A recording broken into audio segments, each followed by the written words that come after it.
Oke, selamat pagi teman-teman. Suaranya agak merdu hari ini ya.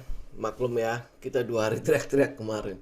Oke, teman-teman ini kita mulai market data kita hari ini ya. Topik kita hari ini mungkin buat teman-teman agak berat ya. Kita mau lihat tanda-tanda depresi ekonomi atau ya mungkin istilah kita perlambatan ekonomi yang mulai akan terjadi itu seperti apa. Ini menurut textbook seperti apa. Kemudian kita mau lihat nanti apa yang bisa kita dapatkan dari sini. Karena masih ingat ya, market discount everything. Pasar modal itu adalah leading indikator. Kalau dia leading indikator, dia tidak mencerminkan ekonomi hari ini. Tetapi dia udah berjalan 3-4 bulan ke depan, ya kan? Nah, jadi oleh sebab itu kita mau lihat nih dalam 3-4 bulan ke depan, hari ini kita bisa price in untuk apa ya? Hari ini kita bisa dapetin sesuatu apa? Nanti di ini kita akan bicara lagi mengenai rotasi sektoral. Ya, rotasi sektoral. Kalau lihat keadaan ekonomi seperti ini, gue harus ngincarkan kemana? Jadi gajah-gajah pasti udah mulai pindah juga kan ya. Dari yang tadinya sekarang mungkin mulai hot atau sudah hot ya. Sudah keburu hot terlalu tinggi dia. Nah mereka pindah kemana ya? Untuk mengejar yang namanya rotasi sektoral mereka. Jadi kita mau ikutan juga. Jadi jangan sektor ini sebenarnya sudah sangat tinggi ya, sudah sangat tinggi kita kejar juga. Nah, ini kan kebiasaan yang dilakukan oleh retail-retail kan ya. Kita kejar di mana sesuatu yang sedang viral. Nah, begitu kita masuk tahu-taunya itu di pucuk kan. Kita nggak mau kayak gitu. Kita mau dengan data yang ada. Nah, ini sekarang gue mau pindah kemana nih? Biar gue bisa ikutin nih flow dari market, biar gue bisa ikutin nih money-nya itu sekarang lagi di mana nih, anginnya itu lagi bertiup kemana. Jadi kita mau udah ada di situ, dan pada saat orang-orang menyadari bahwa iya sektor ini sudah mulai ya, nah, kita udah di dalamnya, mereka masuk, kita udah didorong sama mereka terus naik. Nah kita udah di atas, mereka mungkin masih di bawah ya. Jadi ini sebabnya kenapa data ini penting ya. Kenapa kita butuh data-data ini agar kita bisa melihat apa yang sedang terjadi. Sama halnya dengan di kemarin ya, sejak Maret ya, kita udah bicara mengenai sebentar lagi akan terjadi yang namanya perlambatan ekonomi. Indikatornya udah jelas ya. T10Y, 2Y itu udah minus. Nah, dari minus itu kita udah mulai memproyeksi, oh ini gue akan mengarah kemana. Nah, sekarang ya ini berarti kan udah hampir 2-3 bulan ya. Nah, sekarang kita mau pindah kemana nih?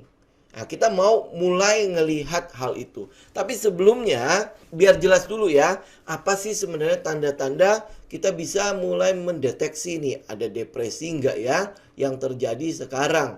Atau mungkin yang sedang mulai menuju ke sana. Karena dari indikator kita yang T10Y, 2Y itu, dia kan sudah minus ya. Kalau dia sudah minus, berarti ini sedang hitungan mundur menuju kepada kejadiannya itu sudah dimulai nih, ceritanya seperti itu.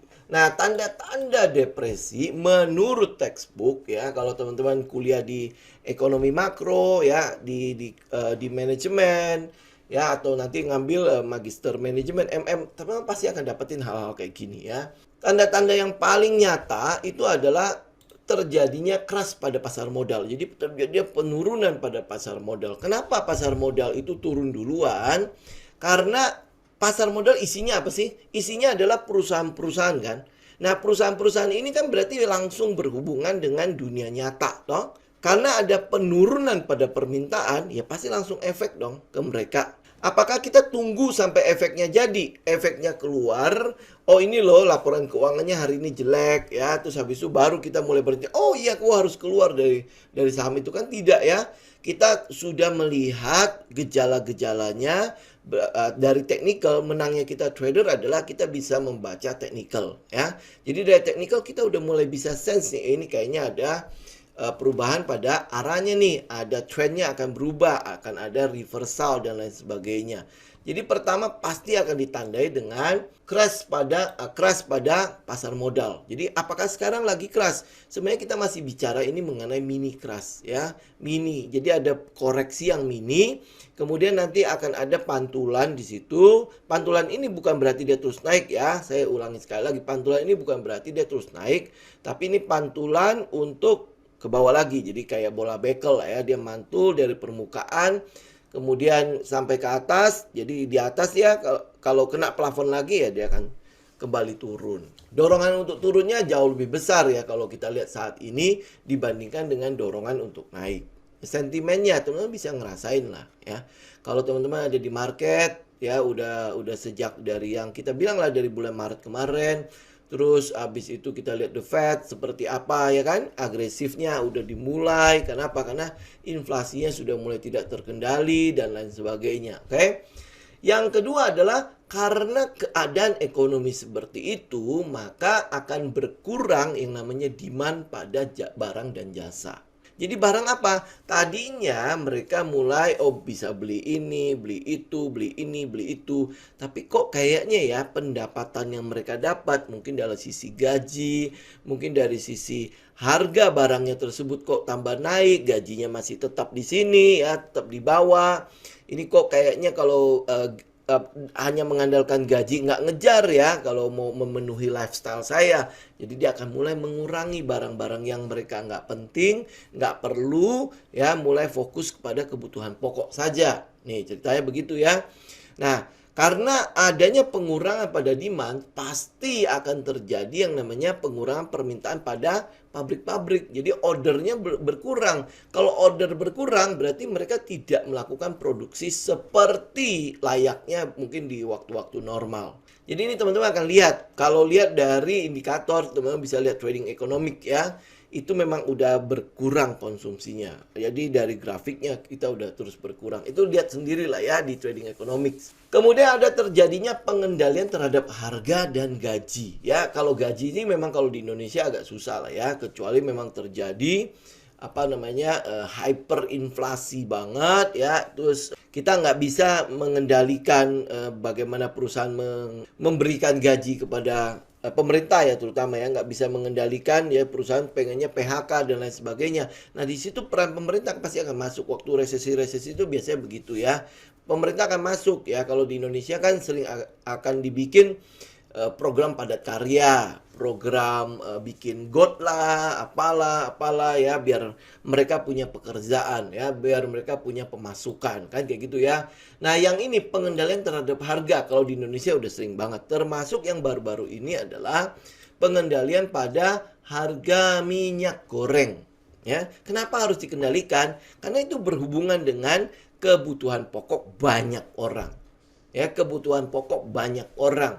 Ya ngomong gini lah ya, kalau sehari tidak ada gorengan kan kayaknya gimana gitu kan. Jadi perlu dikendalikan. Nah, biasanya pemerintah akan keluar nih, apalagi pada saat mungkin ekonomi sedang dalam tanda petik agak sulit-sulit ya, pengendalian harga akan sering terjadi ya. Kita mungkin lihat kalau di Indonesia, kalau di luar kan bensin segala macam kan tidak dilakukan pengendalian ya. Mereka nggak ada subsidinya kan. Di Indonesia juga sebenarnya udah dilepas, kayak misalnya kayak Pertamax atau Pertamax ke atas ya, itu juga sebenarnya udah dilepas. Tetapi kali ini kenaikan harga minyak yang begitu tingginya kali ini, Pertamax masih disubsidi. Ya, Pertamax akhirnya disubsidi lagi ya, coba kebayang ya. Kalau nggak salah kemarin disubsidi berapa ya, 3.000 ya 1 liternya atau berapa gitu lah. Teman-teman bisa cek lagi ya, itu udah pernah kita bicara kemarin. Nah kemudian terjadinya deflasi maupun inflasi. Apa yang terjadi sekarang? Yang terjadi adalah inflasi, di mana kenaikan harga barang, kenaikan bahan pokok ya, barang-barang pokok, barang-barang bahan baku, komoditas ya, termasuk minyak ya, minyak ini kita nanti akan fokus di minyak ya. Kenapa minyak ini menjadi biang keladi banyak resesi ya. Kita akan fokus di minyak. Nah, hari ini inflasinya itu terjadi karena salah satunya adalah karena minyak. Karena harga minyak yang meroket. Harga minyak yang meroket kenapa? Karena supply chain. Awalnya karena supply chain. Kan karena COVID terus merusak supply chain. Kemudian diperparah dengan konflik Rusia-Ukraina. Nah, sedikit update buat teman-teman untuk konflik Rusia-Ukraina. Kelihatannya sebentar lagi akan tambah panas. Kenapa? Kan yang kita tunggu ini ya. Yaitu Finlandia dan Swedia itu kan berencana untuk masuk ke NATO. Nah, sedangkan kemarin di hari Minggu itu sudah dipastikan Finlandia akan mendaftar buat masuk ke NATO. Dan Finlandia dan Swedia ini kebetulan ini adalah wilayah Eropa yang besar. Ya, ini adalah dua negara dengan wilayah yang besar sekaligus kekuatan militer yang besar. Dan Finlandia itu berbatasan langsung dan cukup panjang ya perbatasannya dengan Rusia. Maka dari itu Rusia sangat berkepentingan dengan si Finlandia. Sama kayak Ukraina. Ukraina kan juga perbatasan dengan Rusia itu langsung deket banget kan. Kalau ditaruh di situ itu peluru kendali atau rudal apa gitu ya, itu bisa sampai ke Moskow dengan segera. Apalagi Finlandia juga sama kan, itu deket banget sama Moskow. Jadi Finland sama Ukraina itu Rusia punya kepentingan di situ. Kemarin Finlandia akhirnya memutuskan untuk masuk ke NATO. Nah, kalau Finlandia masuk ke NATO, apakah Presiden Putin ini akan menjalankan ancamannya? Kalau iya, berarti bukan cuma Rusia Ukraina lagi nanti, tapi Rusia dengan NATO. Jadi ya ini teman-teman tinggal update terus ya. Karena apa? Kita memang khawatir adalah Black Swans-nya itu malah muncul dari situ ya, dari si konflik ini. Karena melebar kan. Ini sekarang udah siap. Bahkan Finlandia itu kalau kalau teman-teman mungkin cek ke Finlandia, mereka udah siap banget. Mereka punya bunker yang memang sudah dibikin ya kan, berarti kan tidak mungkin bikin dalam waktu dekat ini kan. Berarti memang mereka sudah mempersiapkan itu. Ya, udah satu bunker yang bisa memuat seluruh warga dari Helsinki. Ya, berarti itu memang mereka udah siap banget. Termasuk bunker itu termasuk anti nuklir dan lain sebagainya. Di dalam bunker itu juga ada kafe dan lain sebagainya kayak mall gitu, tapi bisa memuat seluruh warga. Ya, saking kerennya gitu lah. Memang mereka kayak kita bilang, mereka memang sudah mempersiapkan diri dengan sangat baik ya. Nah, yang kelima itu adalah lonjakan harga minyak. Yang nanti kita akan fokus di sini ya. Kita akan fokus di situ ya, lonjakan harga minyak. Lonjakan harga minyak, kenapa dia akan mempengaruhi yang adanya namanya depresi atau resesi. Jangan ngomong represi lah ya. Depresi kayaknya susah banget ya. Resesi ya, atau perlambatan ekonomi ya. Kenapa? Karena minyak sampai hari ini itu menguasai hampir boleh dibilang seluruh hajat hidup orang ya. Mulai dari transportasi, mulai dari bahan baku untuk banyak sekali hal termasuk plastik dan lain sebagainya. Ya, bensin, logistik, terus habis itu ada oli lah dan sebagainya ya. Jadi dia memegang peranan. Jadi komoditas minyak itu adalah sebuah komoditas yang memegang peranan yang sangat-sangat besar kepada kehidupan manusia. Termasuk dalam hal mungkin dulu masih ada pembangkit listrik tenaga diesel ya. Ya, dia kan menggunakan solar dan sampai hari ini juga masih digunakan. Ya, itu diesel untuk uap dan lain sebagainya itu juga masih digunakan sampai hari ini. Ya, jadi harga minyak itu kalau dia melonjak itu biasanya akan menjadi salah satu biang keladi terjadinya resesi. Terjadinya pelambatan pada ekonomi. Ya, apalagi keadaan sekarang kita baru saja lepas dari COVID. Bukan lepas-lepas banget sih. Ya, tetapi ini udah mau menjadikan COVID itu sebagai endemi. Jadi kita mau berdamai atau bersahabat. Jadi COVID ini akan menjadi seperti flu ya, flu pada dasarnya biasa-biasa aja gitu nantinya ya. Nah, ini baru lepas dari situ mulai lagi ada lonjakan dan lain sebagainya. Jadi proses pemulihan ekonomi dari COVID menuju ke hari ini, nanti menuju ke resesi selanjutnya, itu kita lihat tambah pendek ya, tambah pendek. Dari resesi sebelumnya di tahun 2008 ya, terus menuju ke COVID. Nah, COVID itu cuma sekitar berapa ya? 7 tahunan ya. Dari resesi sebelumnya menuju ke COVID itu sekitar 7 tahunan. Nah, sekarang dari COVID, pemulihan ekonomi yang terjadi di masa COVID itu kan sebenarnya dipaksakan ya. Ada pencetakan uang, quantity easing ya. Ada keterlibatan pemerintah, dia ngasih subsidi, dia ngasih dulu ya, kompensasi dan lain sebagainya kan. Nah, sekarang ini udah didorong menuju ke puncaknya. Ini udah di puncak lagi nih ceritanya. Ya, nah, tinggal akan turun lagi atau tidak. Kita lihat ya. Tapi sebelumnya nih saya sisipkan dulu ya.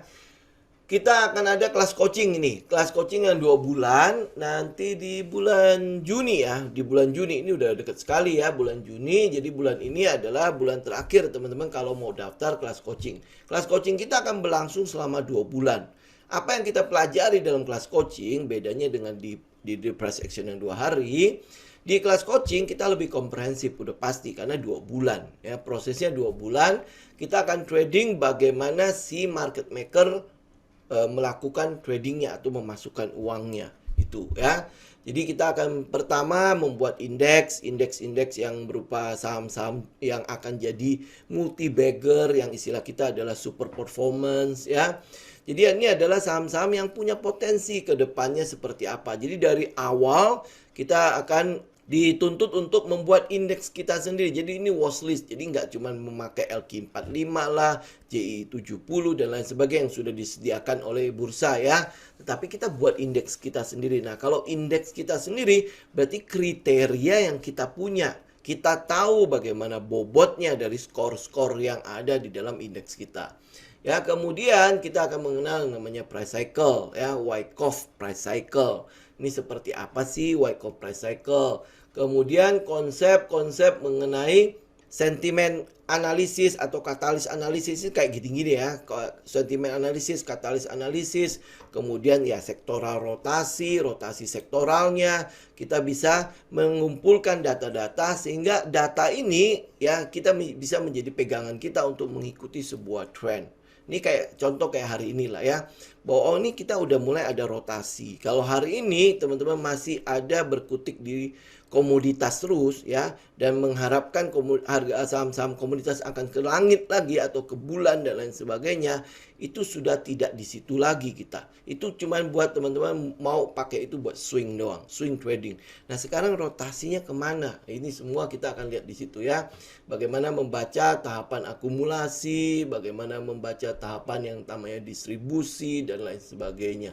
Ini yang akan kita pelajari di kelas coaching. Fasilitasnya sama ya, free receipt, kita ada live Zoom, nanti juga di market data seperti ini kita akan khususkan untuk alumni kelas coaching doang ya. Nanti teman-teman yang bukan di kelas coaching mungkin yang di yang di price action dan mungkin akan dapat yang hari Selasa ya. Nanti bagaimana dengan yang di YouTube? Kalau nanti diupload di YouTube kan. Di YouTube juga nanti kita akan dapat satu fasilitas dari YouTube berupa membership ya. Jadi teman-teman untuk bisa mendapatkan data-data seperti ini, teman-teman harus ikut membership yang disediakan di YouTube situ. Ya, kita memang sedang proses pengajuan untuk membership itu.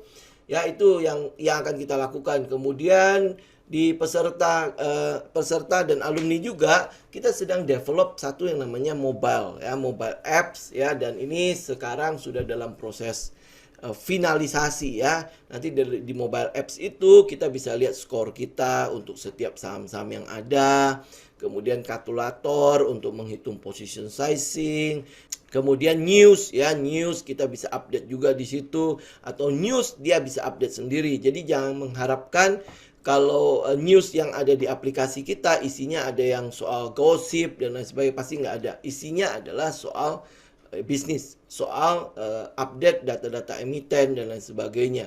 Jadi dari portal-portal berita yang ada, berita bisnis ya maksudnya ya, kita update di dalam aplikasi kita. Jadi teman-teman udah nggak perlu lagi harus buka portal ini, portal itu, portal ini, portal itu akan terupdate sendiri di aplikasi kita. Jadi dalam genggamannya kita ya. Nanti ke depannya itu nanti ada screener mengenai money spot ya, screener mengenai komet dan lain sebagainya. Itu developnya sedang dilakukan ya. Nah, itu ke depannya kita akan melakukan, itu akan aja menjadi fasilitas dari teman-teman.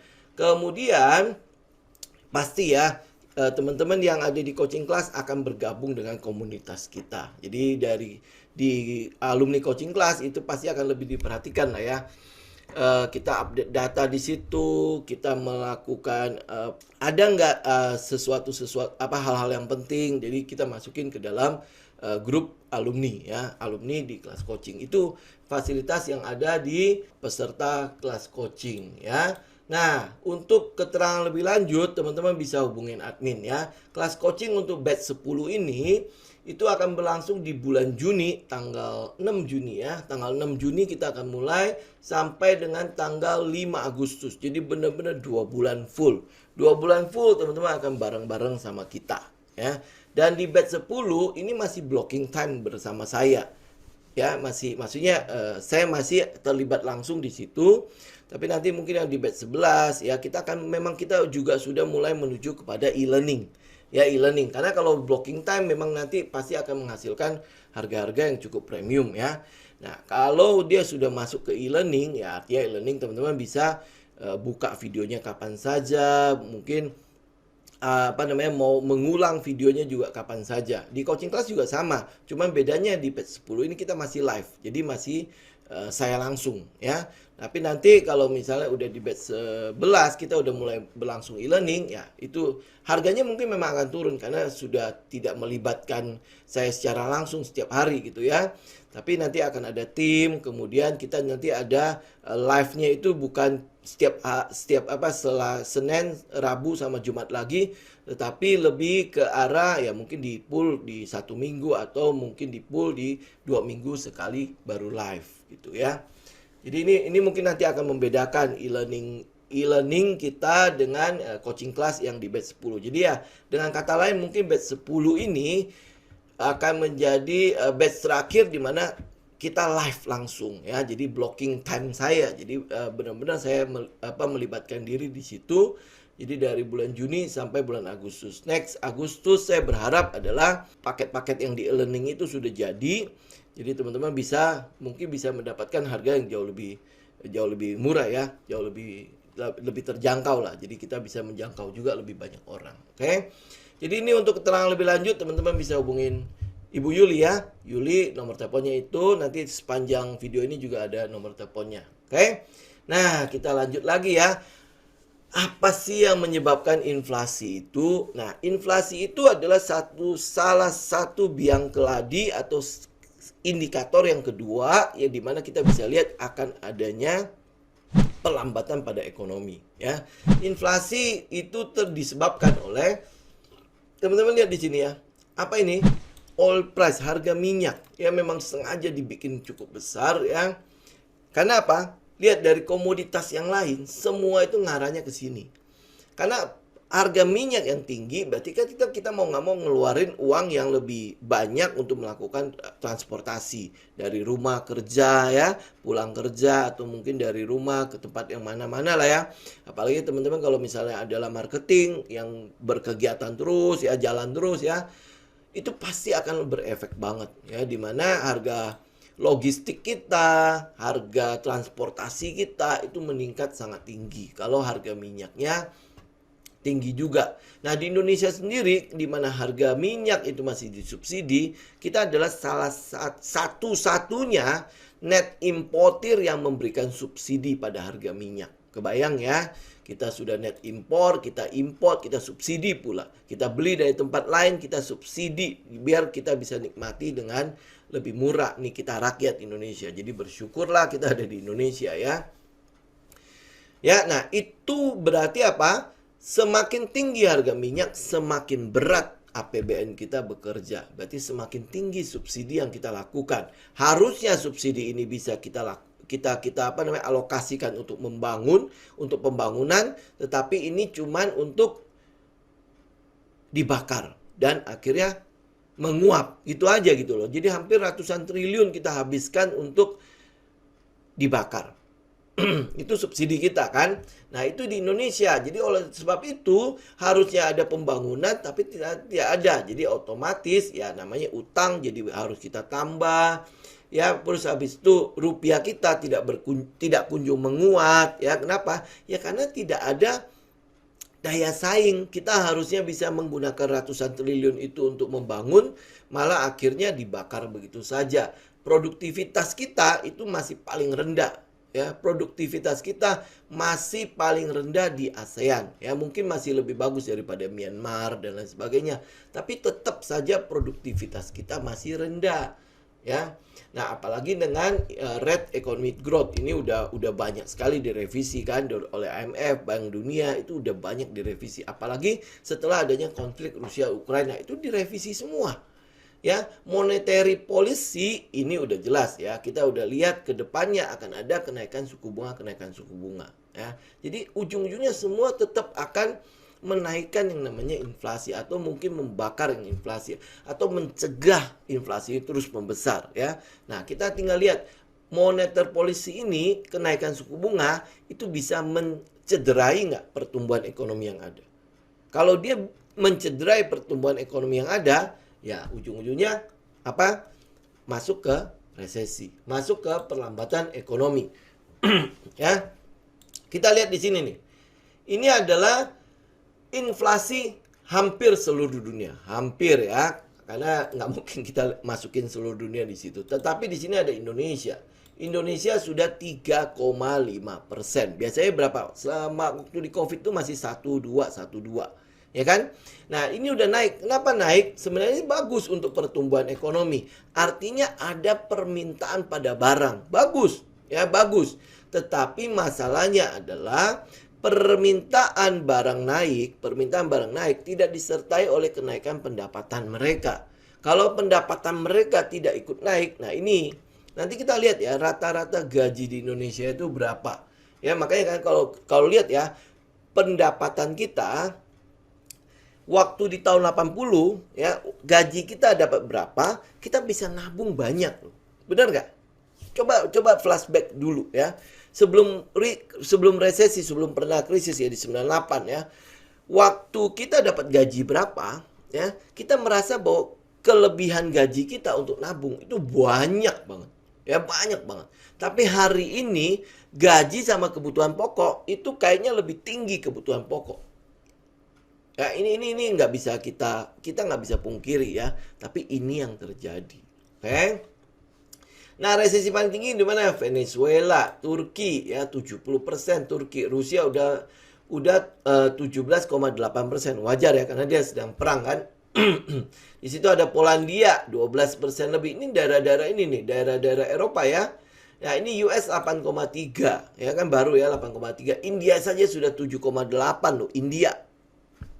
Ya, dan negara-negara Eropa lainnya teman-teman bisa lihat semua sedang merangkak naik.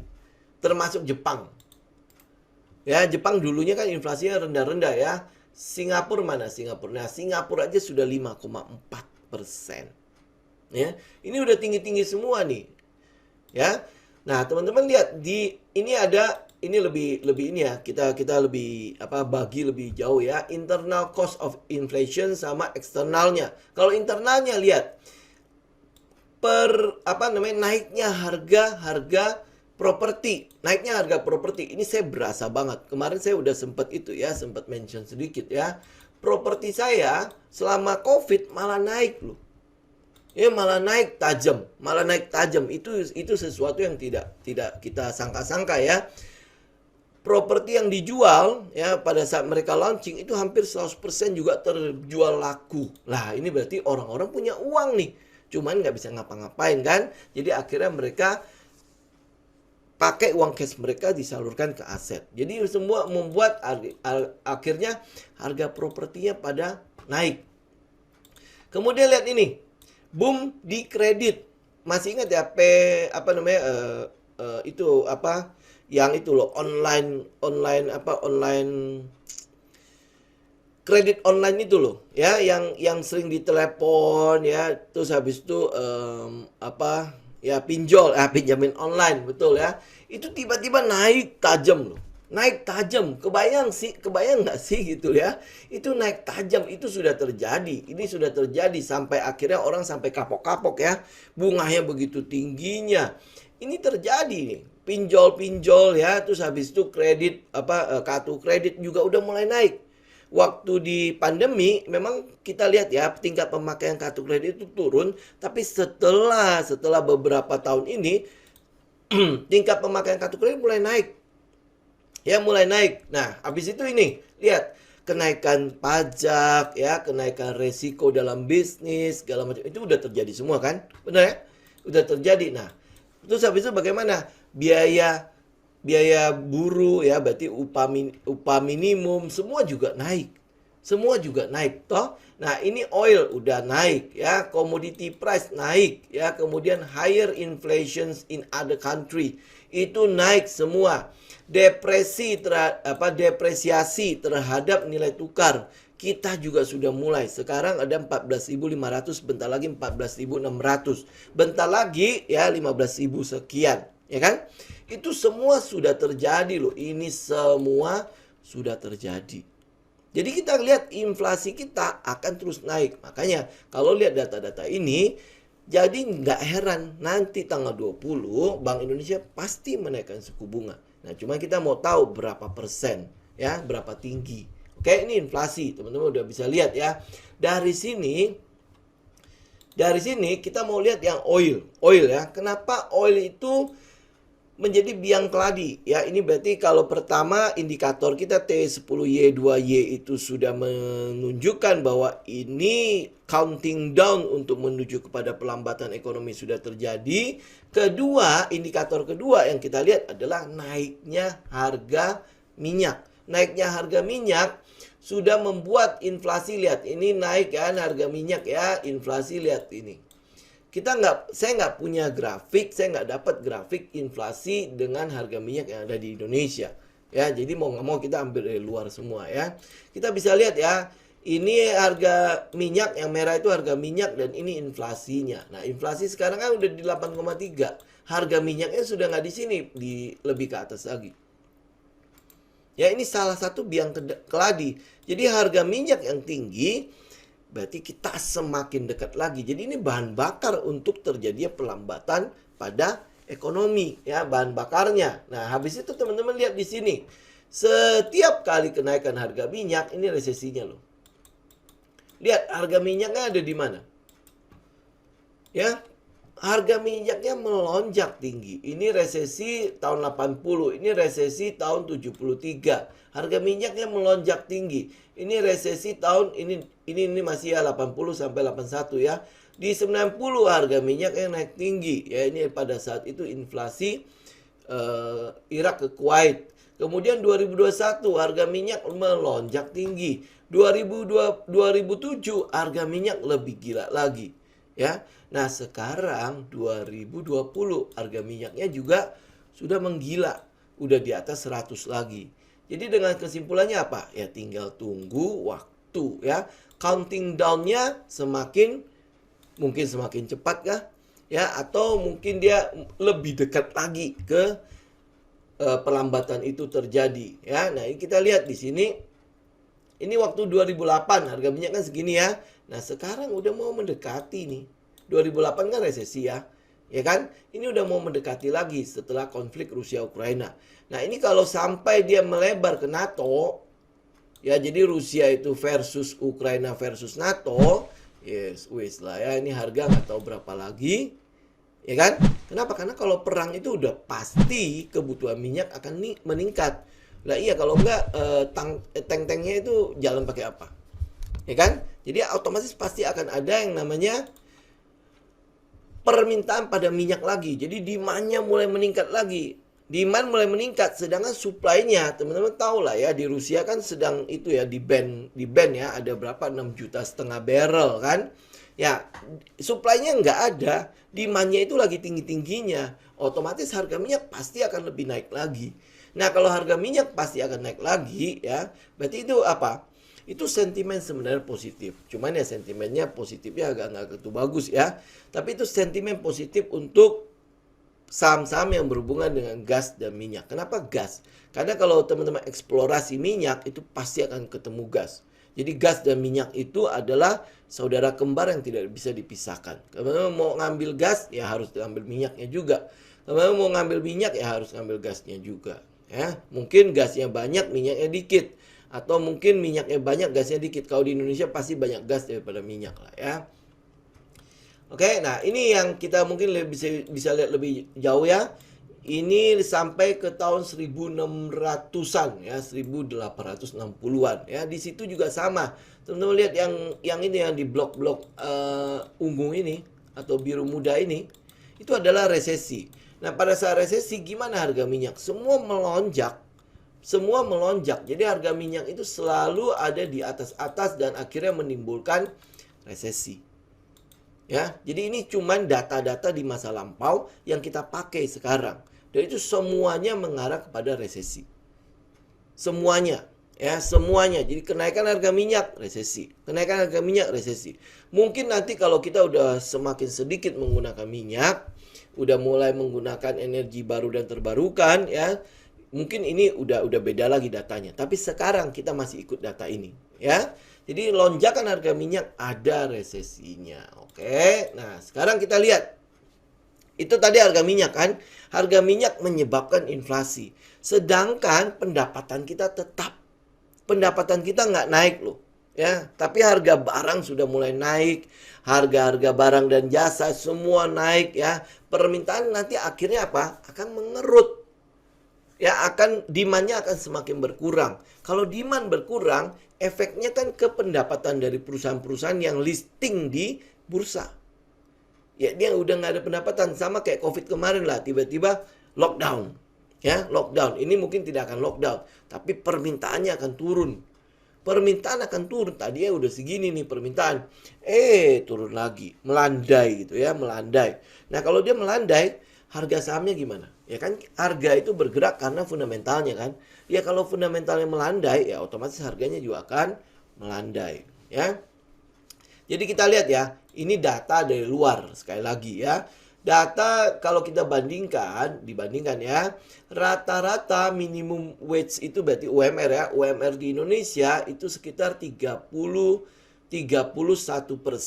cuman 31%, sedangkan living costnya harusnya ya, dia harusnya living costnya itu sekitar 266 euro ya, tetapi upah minimumnya cuma ada 82 euro, jadi itu bedanya jauh banget. Kita cuma bisa mengcover 31% dari living cost kita ya.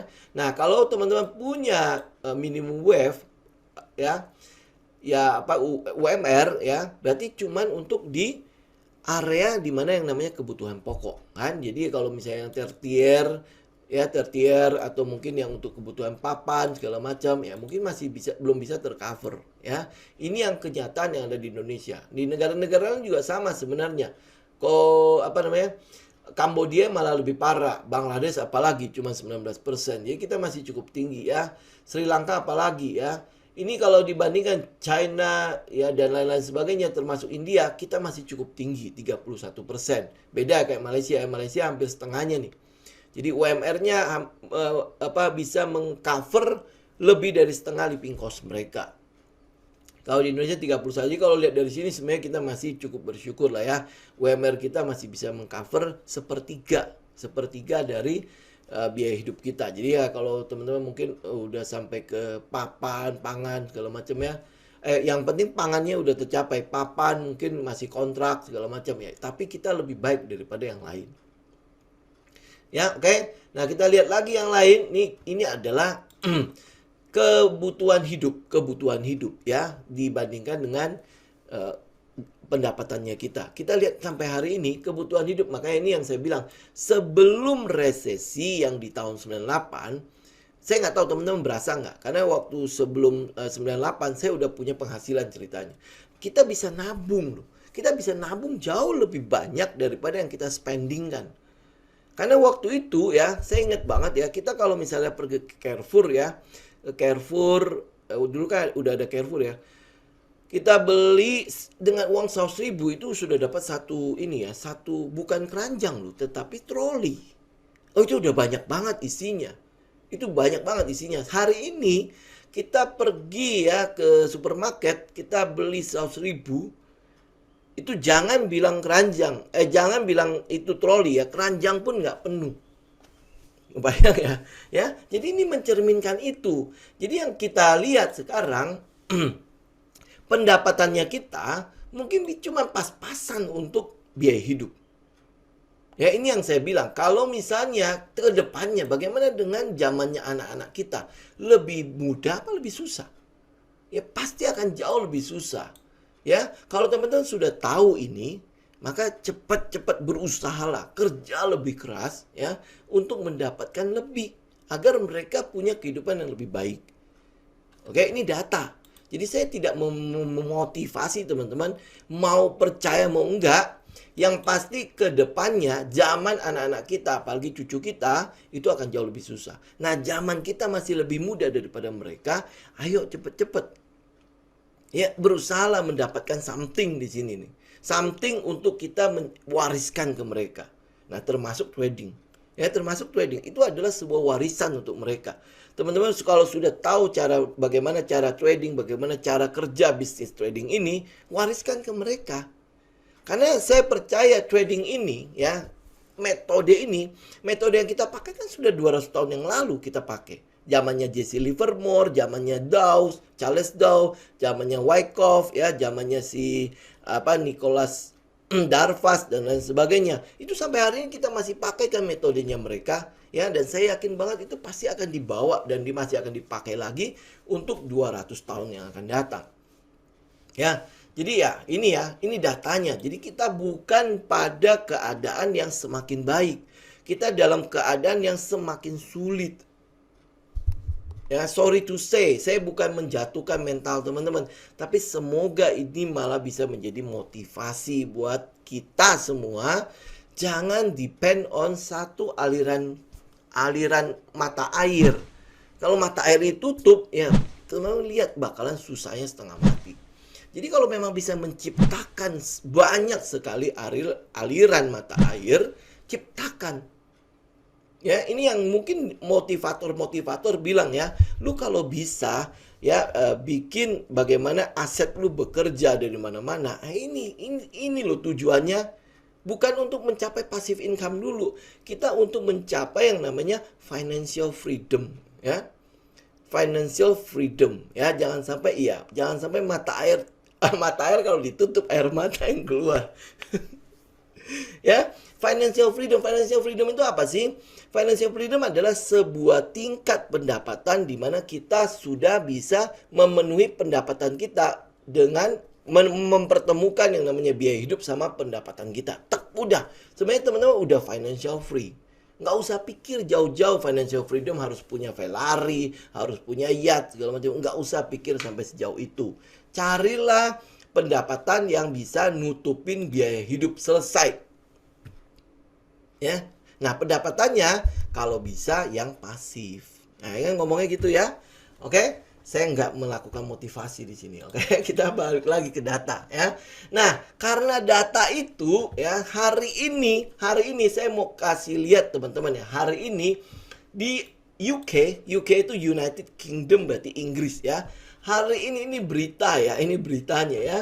Nanti teman-teman kalau ke Inggris tolong cek dah ya. Ada 2 juta orang dewasa itu sedang kesulitan untuk memenuhi makan 3 kali seharinya. Ada 2 juta orang di UK. Ya UK oke lah, biaya hidupnya kan lagi tinggi-tingginya. Oh, tinggi banget kalau di UK ya kan. Nah, makanya balik lagi, bersyukurlah kita di Indonesia. Ya kan? Bersyukurlah kita di Indonesia. Kalau di UK saja mereka udah mulai kesulitan makan, jangan sampai kita pun begitu. Jadi siap-siap. Ya, saya udah ngomong ini dari sebulan yang lalu ya. Siap-siap. Ya, siap-siap. Di US sendiri, orang the most homeless. Homeless itu berarti tidak punya pekerjaan, ya. Homeless ya. Ini kita lihat kota-kota besarnya. New York, udah jelas banget, udah susah banget lah. Apalagi tinggal di Manhattan, ya. Manhattan pinggirannya itu sebenarnya banyak homeless tuh. Manhattan pinggirannya. Cuma Manhattan kan satu pulau ya. Biasanya kalau dapat homeless pasti diusir keluar Manhattan kan. Itu udah pasti. Ini kenapa New York City itu paling gede. Ya karena biaya hidup di situ paling besar, paling tinggi ya. Apalagi Los Angeles. Kalau teman-teman mungkin kalau mau yang lebih low cost ya, berarti tinggal daerah Texas kalau tidak salah ya. Kalau tidak salah ya kan daerah-daerah Texas itu ya. Itu lebih low cost. Jadi biasanya mereka kalau udah nggak punya uang, mereka nggak mau pindah. Mereka nggak mau pindah. Ya kalau mereka punya mobil, mereka tidur di mobil. Kebayang ya. Itu orang-orang di negara barat. Jadi balik lagi ya, bersyukur kita di Indonesia masih belum segitu, Tetapi jangan berarti wah habis kalau gitu gue leha-leha, enggak lo ya. Kita sedang dalam keadaan yang kita bilang ya, sedang dalam keadaan menuju kepada krisis. Nah, sebelum itu terjadi, ayo gitu ya. Kumpulin banyak-banyak. Persiapkan banyak-banyak ya, kata Bu Vina. Dana daruratnya udah siap belum? Ya, nanti kalau tiba-tiba, ini mikir yang negatif-negatif dulu lah. Kalau tiba-tiba ternyata pendapatan kita di stop, mata air kita di stop, jangan sampai keluar air mata. Nah, minimal kita punya waktu untuk recovery. Nah, dana darurat itu gunanya kan untuk itu kan, menyediakan kita waktu untuk recovery. Jangan sampai mata air stop, air mata pun stop, nah, habis tuh. Ya, nanti kasusnya jadi kayak orang-orang yang invest di Luna. Ya, hati-hati ya. Nah, ini konfirmasi ya, Presiden Finlandia sudah konfirmasi negaranya akan gabung NATO. Ini hati-hati juga. Ini jangan sampai ini menjadi black swans kita. Sehingga counting down-nya itu tiba-tiba 0. Ya, kalau ini black swans, ya berarti kan resesi akan langsung terjadi kan. Langsung akan ada efeknya, oke? Nah, kita lihat lagi sekarang di Indonesia. Apa yang kita syukuri di Indonesia? Ini survei tahun berapa ya? Kayaknya sih survei paling baru deh ya. Teman-teman bisa cek lah ya di Salary Explorer itu. Ya, ini dia mengatakan begini. 25% dari populasi kita, 25% dari populasi kita itu menghasilkan kurang dari 6,5 juta. Kurang dari 6,5 juta. Sedangkan 75% earn more. Ini bagus kan? Data ini bagus kan? Benar nggak? Hanya 25% yang mendapatkan gaji kurang dari 6,5 juta. 75%-nya di atasnya. Dan 75% ya dari penduduk earn less than 30 juta. Sedangkan 25%-nya itu lebih dari 30 juta. Jadi sebenarnya kita negara yang cukup oke. 30 juta, teman-teman. Kalau teman-teman pakai di New York, pakai di US, pakai di UK, nggak ada artinya. Benar nggak? 30 juta di tempat kita, teman-teman udah bisa nabung. Saya pribadi aja expense-nya itu sekitar 20 juta sebulan. Berarti kalau saya punya penghasilan 30 juta, saya sudah bisa nabung untuk 10 juta setiap bulan. Betul lah? Ya kan? Nah, sedangkan 6 juta bisa hidup nggak? Saya pernah hidup dengan uang 500 ribu sebulan. Di Indonesia tapi ya. Di Indonesia. Berarti apa? Kita bisa. Asal kita mau mengendalikan diri kita, nafsu kita untuk membeli sesuatu yang nggak penting. Ya, nggak penting. Kalau teman-teman mungkin kalau pernah nemenin istri ke pasar segala macam ya, kita punya langganan sayur. Jadi kita dengan uang 100 ribu itu udah bisa dapat sekantong gede loh. Ya, sekantong gede. Jadi kebetulan langganan saya itu sering belanjanya memang di pasar induk ya. Itu udah satu kantong gede. Nah, satu kantong gede itu kalau teman-teman tanyalah istrinya. Itu kalau masak di rumah saja ya, kita bisa satu kantong itu buat seminggu. Jadi kalau seminggu itu satu kantong ya, hitungan saya nih gampang ya, 100 ribu berarti kali 4, 400 ribu jadi. Ya jadi ya, nanti ya tinggal tambahin daging lah segala macam. Ini kan baru ngomong sayur ya. Kalau kita vegetarian aman segitu kan. Tapi kalau yang masih karnivora berarti kan memakan segalanya ya, termasuk daging ya. Ya tambahin daging ya, berarti kan sebenarnya kita masih bisa hidup. Itu Indonesia, makanya bersyukurlah ya, bersyukurlah dan ayo gitu ya, hasilkan lebih banyak. Mumpung kita ada di tanah surga ceritanya. Oke, nah kita balik lagi ke ini. Jadi kesimpulannya apa? Kesimpulannya kita sedang ada di peak. Ini sebentar lagi akan meluncur ke bawah ya. Kalau lihat dari indikator ini T10Y2Y, kita udah minus itu di bulan April. Minus di bulan April berarti ini udah hitungan mundur. Ini counting down. Nah, counting down yang terjadi di sebelumnya yang pada saat dia minus-minus itu di tahun 80-an itu 18 bulan. Setelah minus 18 bulan resesi. Yang 81 11 bulan, ya. Yang di tahun 90 20 bulan, yang di April 2001 35 bulan, yang di Januari 2008 25 bulan. Sedangkan yang sekarang yang dari Maret yang Covid ke resesi itu 7 bulan saja. 7 bulan. Nah, apakah ini yang April ke resesi bisa lebih dekat apa enggak? Kalau rata-ratanya itu ada sekitar 19 bulan. Ya, tadinya kita santai-santai kalau masih ada 19 bulan. Tetapi kan saya bilang kan, perhatikan konflik Rusia-Ukraina. Jangan-jangan Black Swan-nya dari situ. Kita nggak khawatirkan perang dunia kan. Nah, ini Finlandia sudah mulai. Apakah kalau Rusia benar menyerang nih ya, setelah Ukraina mungkin dia lepas aja dia serang si Finlandia, berarti Rusia sama NATO sekarang itu kan lebih gede lagi ya. Dan itu akan imbas ke Indonesia. Kenapa? Salah satu tujuan ekspor kita adalah Eropa. Nah, kalau Eropa tutup, nah kita berarti kehilangan berapa persen dari ekspor kita. Cadangan devisa gimana? Neraca perdagangan kita gimana? Pendapatan dari perusahaan-perusahaan kita gimana? Ya kan? Otomatis drop. Itu pasti akan pengaruh balik ke Indonesia. Ya. Jadi kalau lihat begitu, kita balik ke sini. Kita balik ke sektoral rotasinya. Ini mulai kesimpulan ya. Sektoral rotasinya. Kita sekarang ada di mana? Di sini? No. Ya. Kita mulai ada namanya commodity price yang naik. Sudah naik banget ya. Bond sudah naik, itu udah lalu ya. Terus habis itu ekonomi bikin overheating, itu sudah lewat juga ya. Kenapa ini overheating kalau di dalam COVID? Karena bakar uangnya itu luar biasa.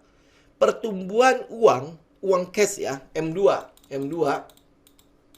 itu kan eksponensial banget ya selama COVID, benar nggak? Artinya apa? Pemerintah bakar cetak uang terus, dan itu bukan cuma di Indonesia, semua negara cetak uang. Ya, cetak uang. Nah, akhirnya apa? Commodity price naik, berarti bahan baku untuk industri itu naik semua. Kalau dia naik, berarti apa? Inflasi naik, harga minyak naik, energi memang waktu itu, ini kan berarti udah lewat ya. Basic material sudah lewat, karena harga-harga komoditas kan sudah di atas ya. Ini yang sebabnya kenapa jangan incar lagi saham-saham batubara untuk di hold long. Jangan incar lagi saham-saham yang berhubungan dengan komoditas untuk long. Enggak, kita cuma mau swing doang di situ. Dan itu sudah lewat. Jadi waktunya, anginnya sudah lewat. Ya, anginnya sudah lewat. Jadi yang bisa kita lakukan sekarang adalah swing di situ. Swing ya. Swing berarti teman-teman cuman ngambil trading jangka pendek ya. Energi mungkin sekarang baru mulai sentimen cukup positif di minyak ya, minyak dan gas ya. Kenapa minyak dan gas? Silakan lihat video sebelumnya. Inflasi sudah naik, bukan naik lagi, sekarang malah udah banyak sekali yang selangit ya. Di Amerika 8% itu sudah dianggap langit. Ya, Turki sudah 77% dan sebagainya ya. Kita ada di sini, guys. Kita ada di sini. Kita udah mulai memasuki short term interest rate yang naik. Short term ya, ini udah mulai kan. The Fed naik ya, sebentar lagi di Euro juga akan naik, sebentar lagi Bank Indonesia juga akan putuskan naik ya, dan akhirnya apa? Price akan turun, stock price akan turun ya. Kita udah mulai nih. Nah, kalau kita udah mulai, apa yang kita lakukan? Teman-teman lihat ya, kita udah mulai ada di mana? Begitu dia udah mulai akan turun ya, akan mulai turun ya. Lihat ini nanti akan diikuti oleh turunnya harga komoditas. Harga komoditas pasti turun. Kenapa? Dolar indeksnya sudah naik. Dolar indeks sudah naik ya. Dolar indeks naik ya. Artinya apa? Harga komoditas akan turun. Ini udah polanya. Ini udah pola. Kalau udah namanya pola ya sudah terjadi seperti itu ya. Polanya, alasannya kenapa? Lihat video yang sebelumnya. Itu semua udah saya jelaskan alasannya ya. Commodity price itu akan turun. Jadi apa? Yang terjadi sekarang sama komoditas, dia sudah ada di puncak. Ya, puncak ini tinggal bersiap buat turun doang. Oke? Jadi kalau teman-teman masih ngincar yang namanya komoditas, you sedang ada di puncak. Jadi hati-hati, tinggal swing saja, oke? Sekarang yang kita incar di mana? Defensif sektoral, staples consumer, staples sektoral. Ini apa sih? Ini adalah sektor consumer ya, sektor consumer ya. Kemudian sektor consumer kita udah lihat ya, Unilever udah mulai, ICBP udah mulai, INDF, terus habis Sukino juga kemarin kita udah mulai meminta teman-teman perhatikan. Ada satu termasuk Mayora ya, Mayora yang lain-lain dah. Ini yang berhubungan dengan kebutuhan pokok banyak orang. Ini namanya consumer staples. Oke, jadi fokus kita ada di situ. Kalau teman-teman mau go long, go long lah di situ. Bukan di komoditas lagi. Oke, jadi ini kumpulkan datanya, lihat teknikalnya. Karena hari ini kita cuma ngomongin data, bukan ngomongin teknikal ya. Jadi kumpulkanlah teknikalnya. Ini gua harus masuk di mana, area value kita di mana, trigger kita nanti seperti apa. Di situ teman-teman sudah mulai bermainnya. Ya, kenapa? Secara rotasi sektoral kita sudah ada di sini. Kita sudah mulai akan ada di situ ya. Nah, terus habis itu ada yang protes. Lah, keadaan ekonomi kayaknya belum begitu-gitu amat deh ya. Ingat, yang namanya pasar modal itu leading. Ini yang merah ini, yang kuning ini adalah market. Yang biru ini adalah keadaan real. Jadi market sudah jalan duluan. Nah, keadaan real terjadi, dia sudah price in. Ini yang disebut sebagai market discount everything. Jadi tunggu berita keluar, ya Anda sudah terlambat. Ya, maka dari itu kenapa saya menyajikan data-data ini. Agar teman-teman kita bisa ikut gajah loh. Ya, kalau mereka sudah pindah, you masih di tempat mereka yang sedang keluar barang. Ya kita ikut pindah juga dong. Kan harus ikut money flow-nya kemana. Cium dong aroma uangnya di mana. Nah, kalau aroma uangnya sedang ada di keadaan yang kayak staples, energi mungkin masih berhubungan dengan minyak ya, kan ada kenaikan harga minyak, masih ada sentimen cukup bagus untuk sektornya. Kita mungkin masih stay di situ. Nah, lihat konflik Rusia Ukraina ini apa yang menjadi sentimen positif di situ. Nah, kita masih ikut. Tetapi rotasi sektoral sudah menunjukkan kepada kita mulailah bergeser dari energi menuju ke staples. Staples bukan staples jepitan ya, tapi staples adalah sektor di mana kebutuhan-kebutuhan pokok masyarakat itu dihasilkan. Ya, tadi kan kita udah jelasin tuh semua perkara ya. Kalau udah mulai resesi, pendapatan kita udah mulai berkurang, atau living cost kita udah kayak nggak bisa nih buat foya-foya, yang akan didulukan oleh masyarakat adalah memenuhi kebutuhan pokok mereka. Mau resesi, mau nggak resesi, kita tetap harus makan. Ya kan? Nah, kebutuhan pokok itu kejar.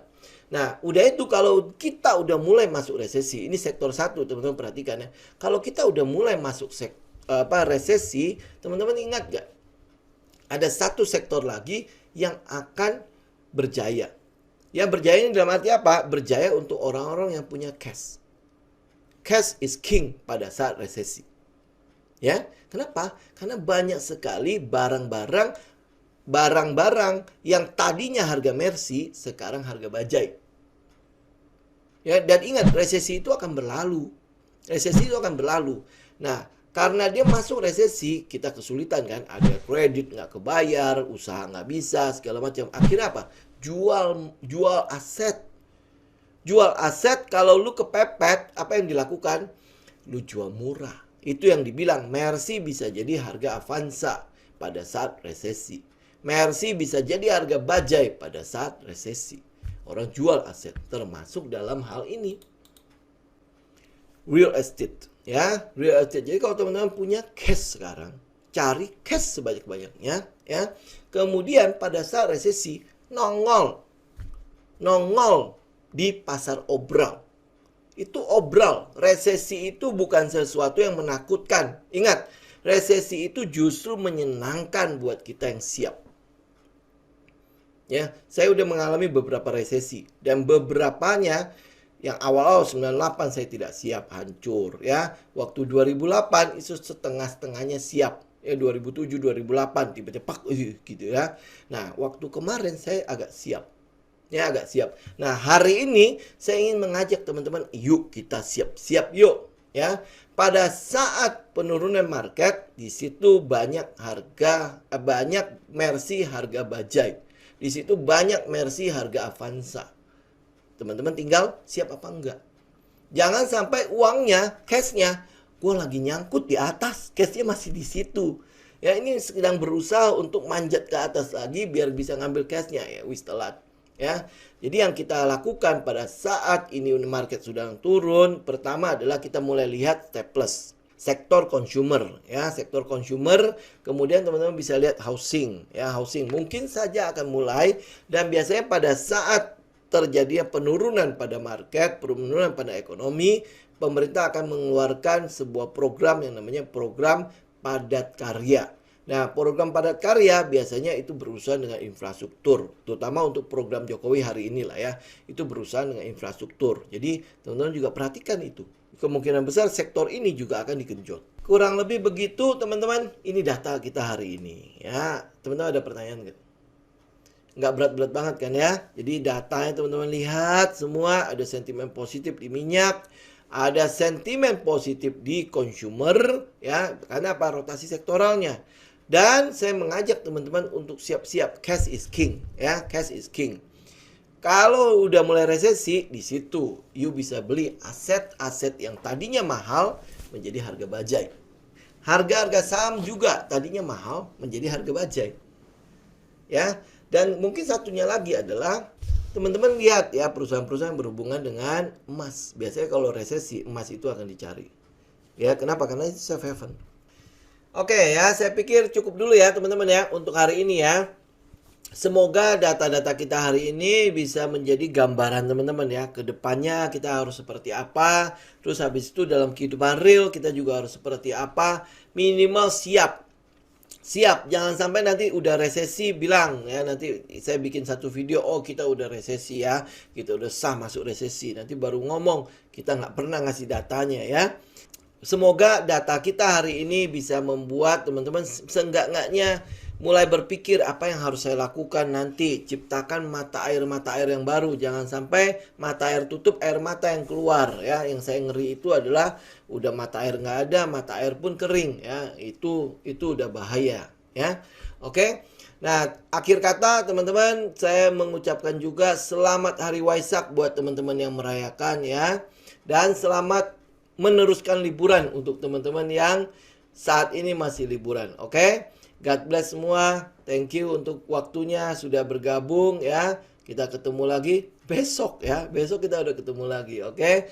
God bless semua. Terima kasih. Salam tim semua.